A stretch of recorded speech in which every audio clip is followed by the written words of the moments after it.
Welcome to Fearless Public Speaking. I am Dr. Norma Jones, and this is Chapter 1, Foundations of Communication and Public Speaking. Learning Objectives. By the end of this chapter, you will be able to define the origins of communication studies, describe the major communication models, identify the various areas of communication, including their overlapping nature and their applications, describe the role of public speaking in academic, professional, and civic contexts, identify the 5 canons of rhetoric, describe the different types of speeches. Introduction. Public speaking is not just about standing in front of a crowd and talking good. It is about connecting with your audience in meaningful ways. Public speaking is challenging, and you can often spot a poorly prepared speech because it lacks structure, relevance, or audience connection. A strong speech engages listeners, flows logically, and leaves them with a clear takeaway or action step. Many people assume it is easy to simply stand up and speak, but effective public speaking requires preparation, practice, and an understanding of the factors that shape how messages are received. This chapter explores the history and origins of communication, introduces communication models, examines areas of communication, and explains why these concepts matter in everyday life. It previews the role of public speaking in academic, professional, and civic life, overviews the 5 canons of rhetoric, and introduces the types of speeches you will prepare in this course. History and origins of communication studies. Communication studies as a discipline has its roots in ancient Greece, where thinkers like Plato and Aristotle viewed rhetoric as a civic duty. Aristotle defined rhetoric as the faculty of observing in any given case the available means of persuasion. In Rome, Cicero built upon these ideas, creating the 5 canons of rhetoric: invention, arrangement, style, delivery, and memory. Over the centuries, communication expanded beyond public speaking to include interpersonal, group, and mass communication. In the 20th century, particularly during and after World War II, communication emerged as a formal academic field in U.S. universities. This was fueled by research into persuasion, propaganda, and mass media. Adolf Hitler's speeches during World War II became infamous examples of rhetoric's power to influence on a massive scale, prompting scholars to study the ethical and unethical uses of persuasion. Today, the National Communication Association defines communication as focusing on how people use messages to generate meanings within and across various contexts. The communication studies field examines all forms, modes, media, and consequences of communication through humanistic, social, scientific, and aesthetic inquiry. Communication models. Communication models help us understand how messages are created, shared, and interpreted.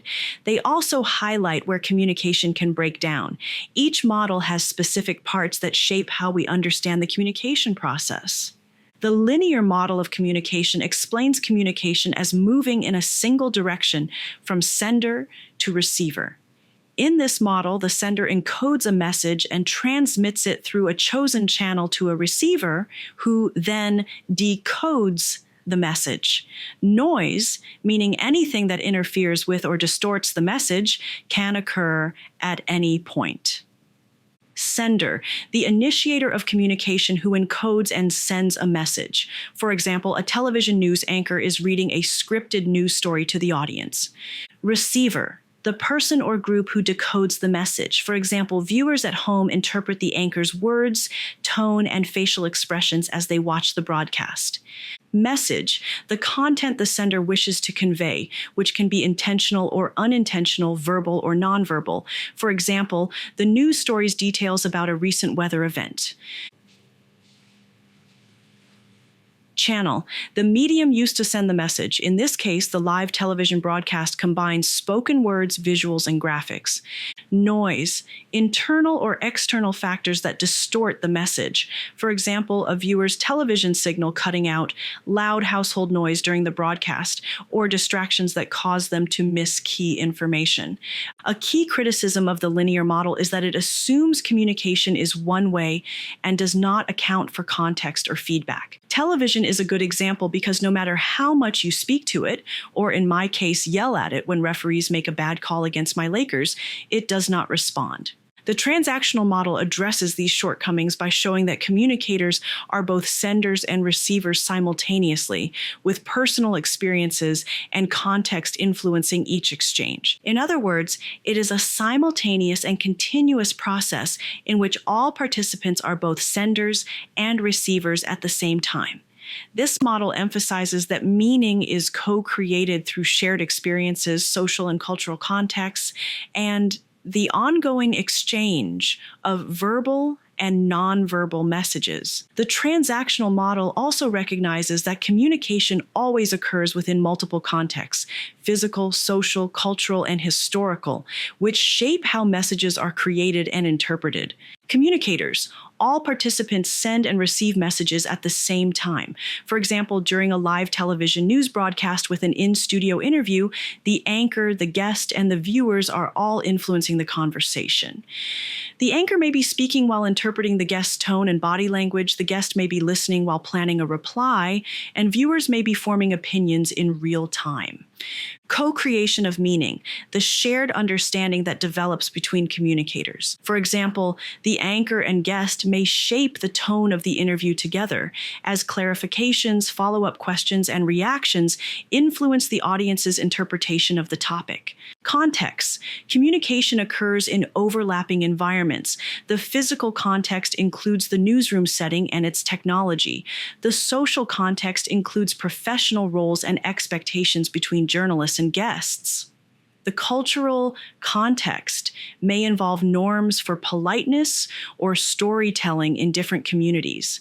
The historical context includes previous coverage of the topic that shapes how the audience receives the message. Channel, the medium that carries the messages, such as live television, online streaming, and real-time social media interaction. Feedback, immediate responses that happen while the main message is being sent. For example, the guest nods in agreement, the anchor adjusts questions based on the guest's answers, and producers pass along viewer comments from social media for on-air mention. Noise, any interference that affects meaning. This could be technical glitches, distracting studio noises, or competing interpretations from different cultural perspectives.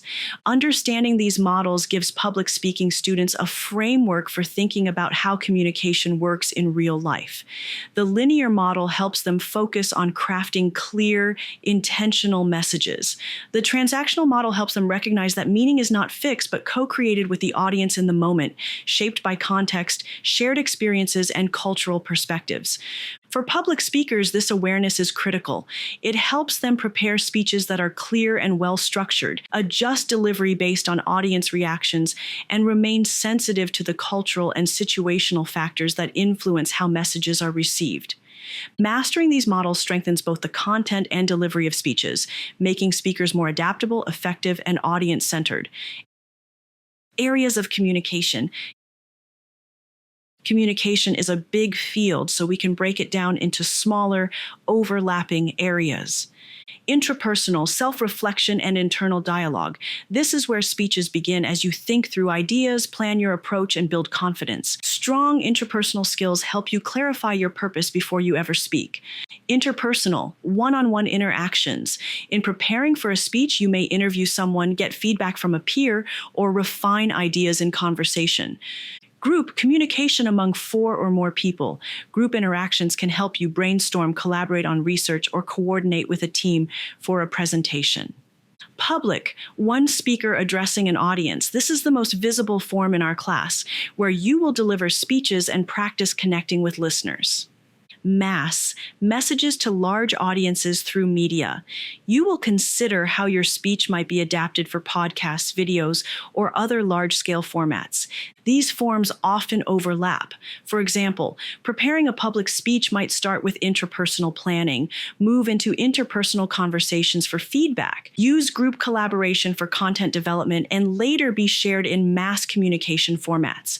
In this course, you will use all of them, sometimes within the same assignment, to become a versatile and adaptable communicator. Public speaking across life domains. Public speaking is a vital skill that influences success in multiple areas of life. In this course, you will not only practice speaking, but also learn how to adapt your message for different contexts, audiences, and goals, while seeing how these skills can open doors in ways you may not expect. Academic. In school, strong speaking skills allow you to present research findings with authority, lead discussions that inspire participation, and demonstrate mastery of your subject. These abilities can boost your grades, enhance your credibility with instructors and peers, and prepare you for graduate level or professional presentations.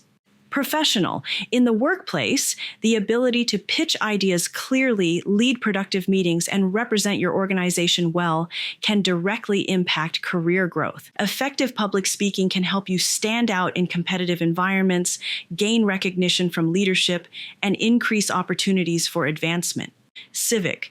In your community, public speaking empowers you to advocate for causes, address decision-making bodies, and motivate others to take action. Whether you are campaigning for a local initiative or speaking at a nonprofit event, these skills allow you to inspire and lead change. Personal. In everyday life, public speaking skills can help you navigate challenging conversations, celebrate important milestones, and build stronger relationships. Whether it is giving a toast at a family gathering, expressing gratitude to a mentor, or sharing your story in a support group, these abilities boost your confidence and help you connect meaningfully with others. These 4 areas often overlap. For example, a presentation you prepare for class could later be adapted for a professional conference, a community outreach event, or even a personal celebration. This class will help you recognize these connections and give you strategies to tailor your message to any audience, just as I have done in my own journey from student to professional, community advocate, and confident communicator in personal settings. Personally, public speaking has helped me earn raises and promotions throughout my career, and I want to share the same tools and strategies with you so you can experience similar personal, academic, and professional benefits. Overview of the canons of rhetoric. The 5 canons of rhetoric developed by Cicero provide a timeless framework for creating and delivering effective speeches. Each canon plays a distinct role, yet they work together to strengthen your speeches. In this class, you will practice each canon in assignments so you can apply them in real-world speaking situations. 1. Invention. Developing ideas and arguments by identifying your purpose, researching credible evidence, and generating compelling content. For instance, you might choose a persuasive topic on renewable energy, then gather statistics and expert quotes to support your stance.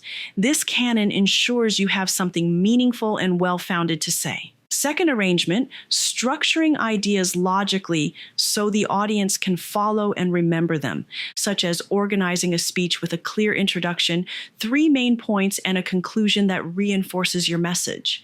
A good arrangement helps maintain audience attention and understanding. 3. Style. Choosing language that fits the audience, purpose, and occasion. For instance, using relatable analogies and a conversational tone when addressing classmates, or formal vocabulary and precise wording when presenting at a professional conference. Style shapes how your audience connects with your message. 4. Delivery. Using voice, facial expressions, gestures, and body language intentionally to enhance your message, such as varying your pitch and pace for emphasis, maintaining eye contact, and using purposeful gestures to reinforce key points. Strong delivery makes your message engaging and memorable. 5. Memory. Practicing presenting with confidence and fluency. In this class, we use an extemporaneous style with note cards, so you can speak naturally without memorizing word for word. For instance, rehearsing enough that you know your content well, and can adapt if technology fails or you lose your place. These canons often overlap. For example, the way you arrange your speech influences your delivery, and your style choices are guided by your invention process. Mastering them will help you craft speeches that are clear, persuasive, and impactful in academic, professional, and civic contexts.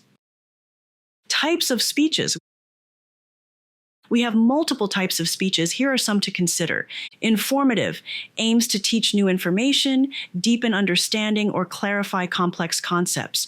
For example, an informative speech might explain the science behind climate change or outline the steps in applying for financial aid. In this class, informative speeches will help you practice researching credible sources, organizing ideas clearly, and presenting facts in a way that is engaging and easy to follow. Persuasive seeks to influence beliefs, attitudes, or actions. This could include advocating for renewable energy policies, convincing classmates to join a campus organization, or motivating an audience to volunteer. In our course, persuasive speeches will build your ability to use logical reasoning, emotional appeals, and credibility to move an audience toward a specific goal. Narrative uses storytelling to connect emotionally with listeners, illustrate a lesson, or inspire reflection. Narratives can be powerful tools within informative or persuasive speeches. For instance, opening with a personal story to set the stage for your topic. Demonstration shows how to perform a process step by step, such as teaching an audience how to use presentation software or how to plant a garden. While not a primary focus in this class, you will apply demonstration techniques to make your explanations more vivid. Special occasion honors a person, event, or achievement. Examples include wedding toasts, eulogies, or award presentations. Understanding these helps you adapt your tone and content for different audiences and settings. In this course, we will focus most heavily on informative and persuasive speeches because they develop the core skills of research, organization, and audience influence. These are transferable to nearly every setting. Personally, public speaking in these two formats has helped me earn raises and promotions, and I want to share those same tools so you can experience similar opportunities in your own life. Summary. This chapter connected ancient rhetorical traditions to modern speaking situations, outlined the history and origins of communication studies, and introduced key communication models and their components. It also examined the forms of communication, the role of public speaking in academic, professional, and civic contexts, and the importance of mastering these skills. We explored the 5 canons of rhetoric in detail and reviewed the major types of speeches you will prepare in this course, with a particular focus on informative and persuasive speaking, as these formats build essential research, organization, and audience engagement skills. I am Dr. Norma Jones. Thank you so much for listening to this chapter of Fearless Public Speaking.